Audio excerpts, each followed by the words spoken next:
Hey there, Assalamu alaikum warahmatullah. Welcome to my Learn with Rafi YouTube channel. আজকে আপনাদের মাঝে আরো একটা ভিডিও নিয়ে হাজির হলাম। তো আজকে দেখবো এই ছোট্ট এই সিম্বলটা কিভাবে তৈরি করতে পারি। লোগো বলুন অথবা সিম্বল বলুন অথবা আইকন বলুন, যাই বলুন না কেন। তো এটা কিভাবে তৈরি করতে পারি দেখি একটু। তো ভিডিও শুরু করার আগে আপনাদের কাছে একটা রিকোয়েস্ট, যারা আপনারা এখনো আমার চ্যানেলটাকে সাবস্ক্রাইব করেননি আপনারা সাবস্ক্রাইব করে দেবেন এবং পাশে থাকা বেল আইকনটিকে অল নোটিফিকেশন করে দেবেন, যাতে করে আমি পরবর্তী কোনো ভিডিও আপলোড করলে তার সাথে সাথে আপনাদের কাছে নোটিফিকেশন আকারে চলে যায়। তো বেশি কথা না বলে আমরা ভিডিও শুরু করি। তো এইখান থেকে দেখুন আমাদের এখানে হয়তো বা লাইন টুল সিলেক্ট করা থাকতে পারে, আমরা রাইট বাটন ক্লিক করব, অথবা যাদের CS6 অথবা তার নিচের ভার্সন তাদের হচ্ছে লেফট বাটন ক্লিক করে ধরে থাকতে হবে, তাহলে এটা চলে আসবে। তো এখানে ক্লিক করে আমরা এখান থেকে নেব হচ্ছে রেক্টেঙ্গুলার গ্রিড টুল, এবং এখান থেকে একটা রেক্টেঙ্গুলার শিফট চাপ দিয়ে ধরে, তো এখান থেকে রেক্টেঙ্গুলার স্ট্রোকের সাইজ একটু দিয়ে দিলাম, 5 পিটি দিয়ে দিলাম। এইবার আমরা এখান থেকে ইলিপস টুলটা নেব এবং মাঝখান থেকে দেখুন একটা ইলিপস আঁকবো শিফট অল্টার ধরে, অবশ্যই শিফট অল্টার ধরে আঁকবো। দেখুন চারিদিকে মিলে গেছে। আবার মাঝখান থেকে শিফট অল্টার ধরে আর একটা বৃত্ত আঁকবো এতটুকু, আবার শিফট অল্টার ধরে মাঝখান থেকে এতটুকু একটা বৃত্ত আঁকবো, এবং তার মাঝখানে এতটুকু একটা আঁকি, এতটুকু। এবার আমরা সবগুলোকে সিলেক্ট করব, শিফট এম প্রেস করব, তাহলে শিফট বিল্ডার টুল হবে সিলেক্ট হবে, অথবা আমি টুল বার থেকে টুলটা সিলেক্ট করে নেব, এবং এইগুলাকে সব আমি মার্জ করে দিচ্ছি।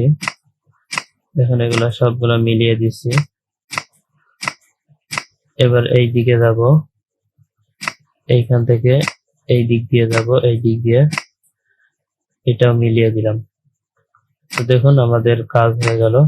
এবার আমরা ফিলে একটা কালার দিলাম, কালার কি হলো, এখান থেকে শিফট বিল্ডার টুলটা সিলেক্ট করব এবং এখান থেকে ফিলে কালার একটা দিয়ে দিলাম এবং মাঝখানে একটা ক্লিক করলাম, ফিল হয়ে গেল।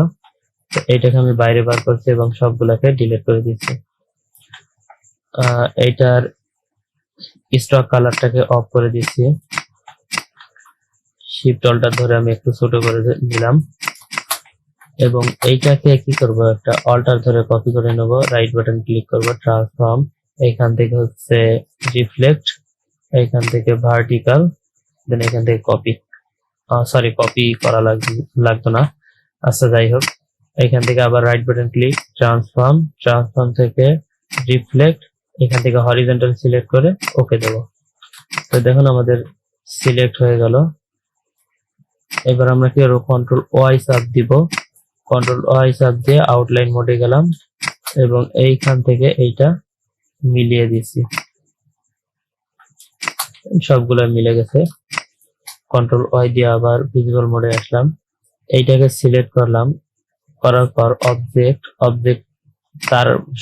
তার আগে আমি এক কাজ করবো, কন্ট্রোল আর চাপ দেবো, রুলার বের হবে, রুলারের ভিতরে রাইট বাটন ক্লিক করবো, এখান থেকে পিক্সেল সিলেক্ট করে নেব, কারণ আমি এখানে আর্টবোর্ডটা নিয়েছি ইঞ্চি হিসাবে। তাই আমি যদি এখান থেকে পিক্সেল সিলেক্ট না করতাম, তাহলে আপনার এখান থেকে অবজেক্টে যে কাজটা করবো সেটা ইঞ্চি অনুযায়ী হতো। তো আমি পিক্সেল সিলেক্ট করলাম, তারপরে এখান থেকে এই অবজেক্টটা সিলেক্ট করলাম, এখানে অবজেক্ট মেনুর ভেতর থেকে যাবো পাথে থেকে যাবো অফসেট পাথ, এখান থেকে 27 দেওয়া আছে, আমি 30 দিয়ে দেখি কেমন হয়। হ্যাঁ 30 দিব, দেওয়ার পর ওকে করে দেবো, সবগুলোকে সিলেক্ট করব, শিফট এম দেব, দেওয়ার পর এইখান থেকে একটা ফাঁকা করে নেব, এখান থেকে ফাঁকা করার পর আবার একই প্রসেসে এটাকে সিলেক্ট করব, অফসেট পাথ 30 দেব, দেন ওকে, সবগুলোকে সিলেক্ট করব, শিফট বিল্ডার টুল দিয়ে এইটা আমরা ফাঁকা করে দিলাম। এখন দেখুন মোটামুটি আমাদের কাজ প্রায় শেষ। এবার আমরা এইখান থেকে লাইন টুলটা নেব, নেওয়ার পর একবারে মাঝখানে এখানে দেখুন অ্যাঙ্কর পয়েন্ট সিলেক্ট হয়েছে, এবার শিফট চাপ দিয়ে এই অ্যাঙ্কর পয়েন্টে ঠেকিয়ে দিলাম, এবার শিফট চাপ দিয়ে এটা সিলেক্ট করলাম, করার পর শিফট বিল্ডার টুল দিয়ে আমি এটা ডিলিট করে দিলাম।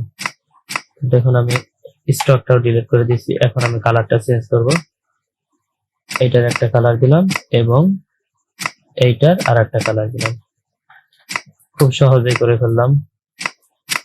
তো ভিডিওটা এখানে শেষ করব। তো শেষ করার আগে আপনাদের কাছে আরো একটা কথা বলি যে যারা আমার চ্যানেলে নতুন ভিজিট করেছেন অবশ্যই আমার চ্যানেলটাকে সাবস্ক্রাইব করবেন এবং পাশে থাকা বেল আইকনটিকে অল নোটিফিকেশন করে দেবেন, যাতে করে আমি পরবর্তীতে কোনো ভিডিও আপলোড করলে আপনারা তার সাথে সাথে নোটিফিকেশন আকারে পেয়ে যান এবং সেটা দেখতে পারেন। আর ভিডিও পছন্দ হলে তো অবশ্যই লাইক কমেন্ট শেয়ার তো করবেনই। তো আজকে এতটুকুই, সবাই ভালো থাকবেন সুস্থ থাকবেন। আসসালামু আলাইকুম ওয়া রাহমাতুল্লাহি ওয়া বারাকাতুহু।